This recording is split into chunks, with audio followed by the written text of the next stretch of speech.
From a Minecraft legend whose final words shook the internet, "If you're watching this, I am dead," to a survival expert who traded 15 million subs for some peace and quiet. But I'm not just talking about the time and energy I spend making YouTube videos, I'm also talking about the attention it brings.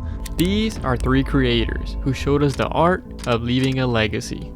So let's start with the immortal Minecraft player whose death changed YouTube forever and had almost every streamer crying. Rest in peace, Technoblade, rest your soul. Techno's like pretty much the only like Minecraft YouTuber that I watched. I never got the privilege to meet Technoblade in real life. I didn't even get the chance to speak with him, so I didn't expect how hard this news would hit me and that I would be crying for quite a bit after I found out. The world paused, Minecraft servers shut down, and tears started flowing like rivers. After that, the phrase Technoblade never dies blew up and became so much more than just a meme. Search the phrase Technoblade never dies on YouTube, and you'll find tens of thousands of videos that have over 100 million collective views.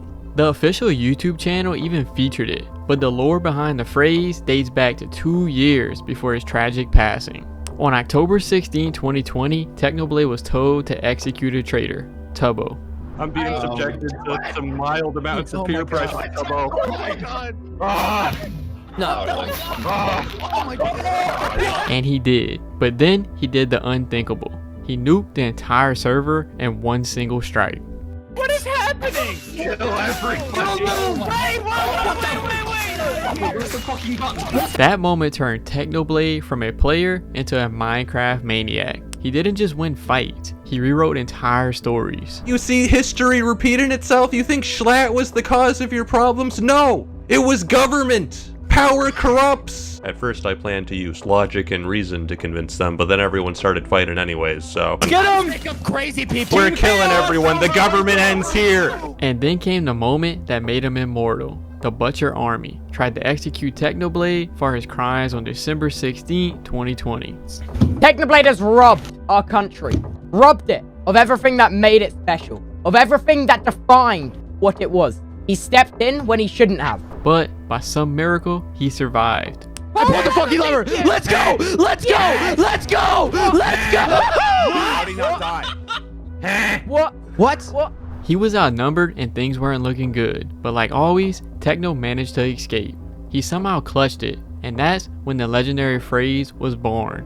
Not even close, baby! Technoblade never dies!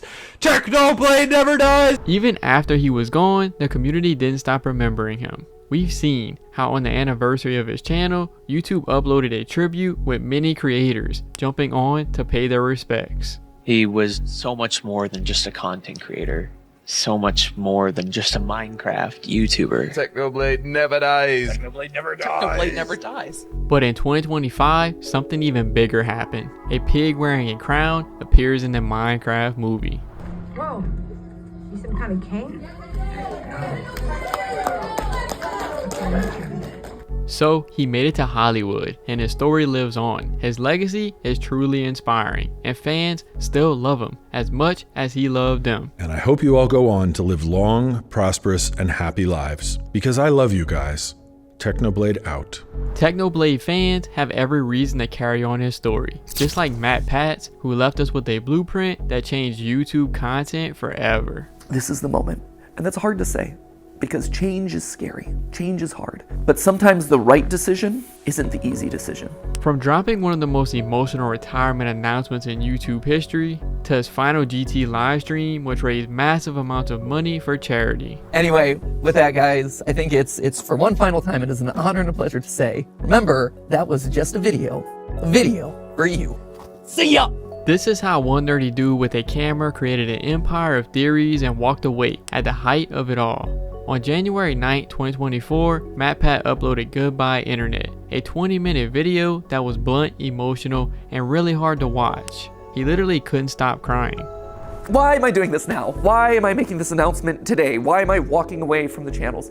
He didn't waste time. He told the audience straight up. After 13 years and over 1,000 theories, he was finally stepping down. But he had a plan, one that meant the channel would live on without him. This wasn't burnout or failure. It was something YouTube rarely sees, the decision to quit on your own terms. Who then is going to be taking over the channels? Well, I don't know if you've noticed this, but fewer and fewer of the words that I'm saying in any given episode are actually mine. If you go down to the credits, you can actually see in the description that there are certain names that have been appearing more and more frequently. But the real goodbye came months later on his final GT live stream on October 26, 2024. MattPat went live one last time for a 4.5-hour charity marathon. Hey guys, and welcome to GT Live! And what is, as far as I know, my final YouTube video for the foreseeable future. Then his wife Stephanie surprised everyone by making a last appearance, and the fans lost it. The chat exploded, and suddenly it felt like 2016 again. We've got a bigger room now, Steph! There you go. I made it. Wait, who are you? I'm the first GT Live producer. By the time the stream ended, they had raised nearly $300,000. The donation from you and Stephanie has come through, pushing us to currently... Oh, wow. 173,000. Oh That's my unbelievable. goodness. And that is still... He didn't just leave a legacy, he left behind a huge amount of money for a great cause. So we know he's a good guy. But to understand what made him legendary, you need to rewind to a video about Zelda, one that made fans view the series in a completely different light.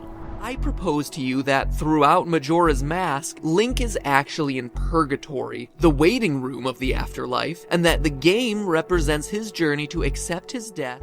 This was the moment people realized game theory wasn't a joke, but a blueprint for making pop culture way more interesting. Then came the Five Nights at Freddy era. Everything changed. In 2014, MattPat dropped the first of many Five Nights at Freddy theories and immediately flipped the fandom on its head. Nathan, you were caught almost immediately, captured on the security footage. You were arrested, tried, and convicted, forced now to live on death row. The Freddy's Pizzeria you work in now are just the nightmares that haunt you, taunting you every night with the phrase, "It's me, it's me." From that moment, he wasn't just analyzing games, he was shaping the story itself. Years later, the Five Nights at Freddy movie would even put him in the cast. You do realize that lunch is the most important meal of the day. Some people say that, but you know. So, who would have thought a theory nerd turned into an actor? He really put game theory on the map, and after 15 years, he's gone. Friends, remember, it's just a theory.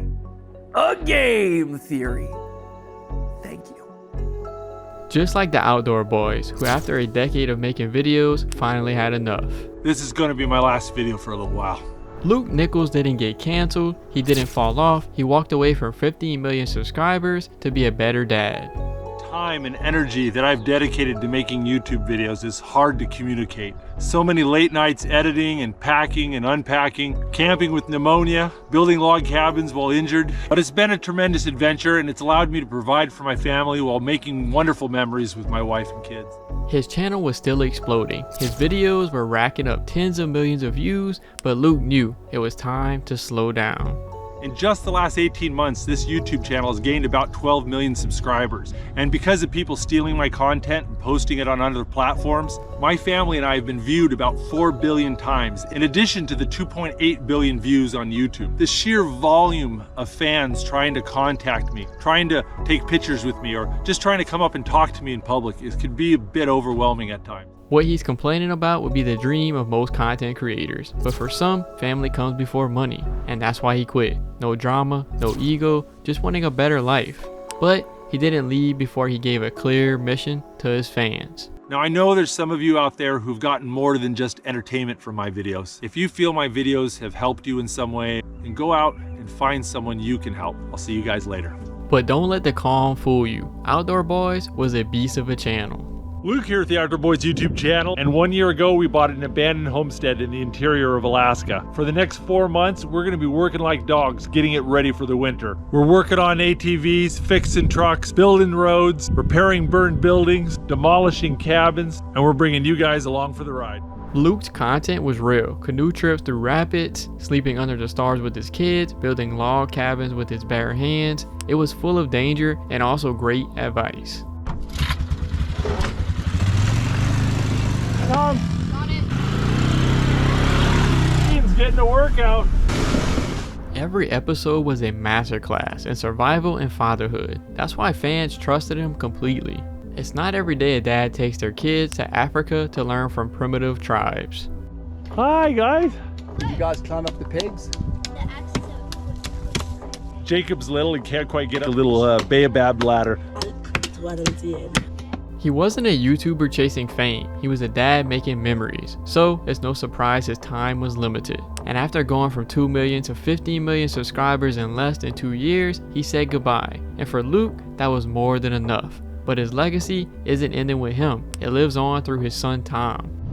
So we're heading off to do my first solo camping trip. I want to do this and I'm excited, but I'm real nervous. Tom's only 12, and his dad driving him out into the wilderness to survive the night on his own. It's pretty wild, since most 12-year-olds' parents don't even let them go to school on their own. But despite the dangers, Tom's serious about keeping the outdoor boy's name alive. Well, part of the reason I want to get the fire started, I'm kind of hungry right now, so I'm going to go stack up the firewood, and then I'm going to go bust out the food. So although Luke from Outdoor Boys is stepping away, the brand is in safe hands. As you can see, there's more than one way to cement your legacy, and these guys definitely did it right. If you enjoyed this video, make sure to check out some of my other stuff. Thanks for watching.